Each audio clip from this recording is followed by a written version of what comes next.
வாழ்க வளமுடன். நான் உங்கள் ஜோதிடர் குபேந்திரன் பேசுகிறேன். இந்த பதிவு வந்து உங்களுக்கு ஒரு நல்ல பதிவாக அமையும். சரிங்களா? அதாவது நம்ம குளிகை நேரத்தில் எந்த ஒரு விஷயத்தை செஞ்சாலும் அது விருத்தி அடைஞ்சிக்கினே வரும்னு சொல்லுவோம் இல்லையா? அதுதான் கெட்ட காரியத்தை வந்து செய்ய மாட்டாங்க.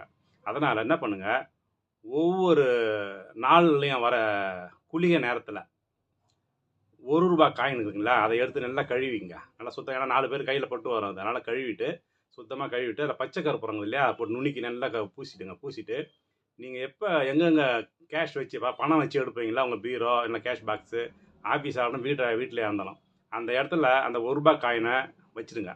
இதை மாதிரி தினசரி வர குளிகை நேரத்தில் அதை நீங்கள் வைக்கணும். அது நீங்கள் இல்லைன்னா உங்கள் வீட்டில் வைக்க சொல்லுங்கள். இதை மாதிரி செஞ்சுட்டு வந்தீங்கன்னா கண்டிப்பாக உங்களோட பொருளாதாரம் மிக சிறப்பாக மாறிக்கொண்டே வரும். இது வந்து நீங்கள் இதை அனுபவத்தில் உணர்வீங்க. சரிங்களா? இதை வந்து இந்த பதிவு உங்களுக்கு பிடிச்சிருந்ததுன்னா லைக் பண்ணுங்கள், ஷேர் பண்ணுங்கள். நன்றி, வணக்கம்.